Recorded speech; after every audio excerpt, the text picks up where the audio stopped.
Saudara dan saudari yang dikasihi Tuhan, selamat Natal dan selamat Tahun Baru 2024. Kembali lagi bersama saya, Pater Gregorius, dalam kesempatan Pesta Epifani ini. Pesta Epifani seringkali juga disebut sebagai Pesta Penampakan Tuhan, atau ketika zaman dahulu waktu saya masih kanak-kanak disebut sebagai Pesta Tiga Raja.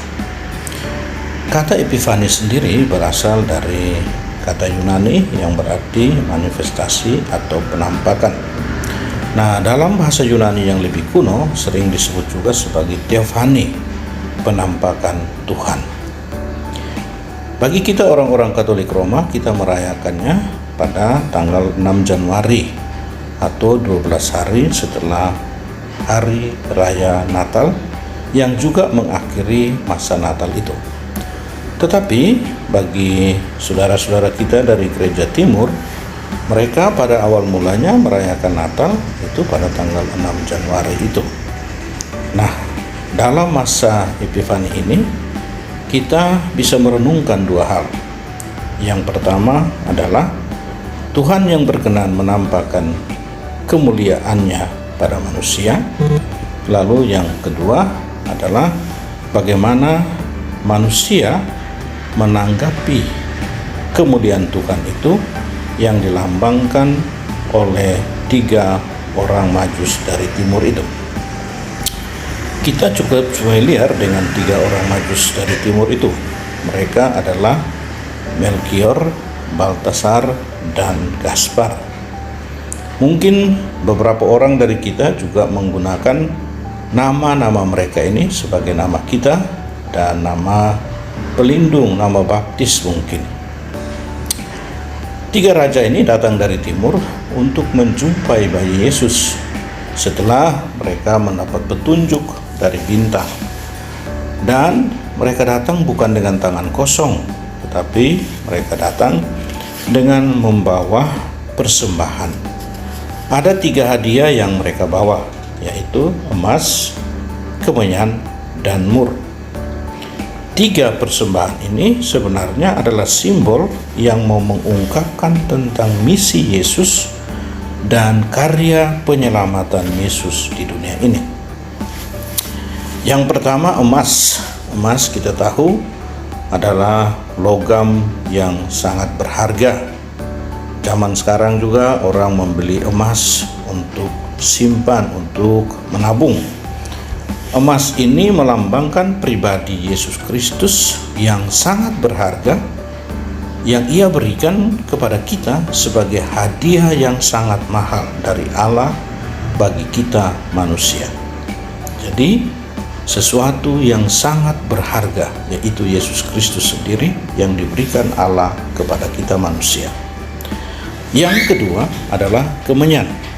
Kemenyan adalah lambang imamat Yesus Kristus yang datang ke dunia untuk mempersembahkan seluruh hidupnya bagi kemuliaan Bapa di surga dan bagi keselamatan umat manusia.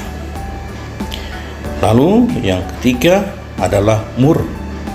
Mur itu sejenis minyak yang harum mewangi. Nah, mur ini melambangkan kematian Yesus, di mana nanti tubuhnya akan diurapi saat pemakamannya. Jadi sangat jelas bagi kita bahwa dari persembahan yang diberikan oleh orang-orang Majus dari timur ini sebenarnya mau mengungkapkan tentang Yesus dan misinya di dunia ini. Kelahirannya, seluruh tugas pewartaan yang Ia lakukan di dunia ini, dan yang terakhir adalah kematiannya. Seluruh karya penyelamatannya ini tentu saja merupakan dari rencana Allah bagi kita, agar kita pun ikut mengambil bagian di dalam kehidupan Tuhan itu sendiri. Maka saudara dan saudari sekalian yang dikasihi Tuhan, kita merenungkan Natal dari tanggal 25 dan kita mengakhirinya pada masa Epifania ini. Kita sebenarnya diajak merenungkan tentang kehidupan Yesus yang lahir di tengah kita, tetapi di saat yang sama kita juga diajak merenungkan tentang perjalanan hidupnya, tentang tugas, karya, dan pewartaannya, tentang misinya di dunia ini, sampai pada akhirnya demi kesetiaannya pada misi itu, ia mengorbankan dirinya, wafat demi keselamatan manusia. Maka menjadi jelas bagi kita, tugas kita adalah sederhana saja. Kita berusaha sedapat mungkin agar kita dapat mengambil bagian dalam kehidupan Yesus itu sendiri, sehingga pada akhirnya kita juga dapat dimuliakan bersama dengan Tuhan. Semoga masa pesta Epifani ini, yang merupakan akhir dari masa Natal, membantu kita untuk merenungkan arti kehadiran Tuhan di dunia ini, dan membantu kita agar kita dapat mengambil bagian dalam tugas-tugas pelayanan karya Yesus dalam tugas-tugas kita setiap hari. Semoga dengan bantuan rahmat Tuhan, kita semakin dapat mengambil bagian dalam tugas ini dan ikut dimuliakan bersama dengan Tuhan. Tuhan memberkati kita. Pace Ebene.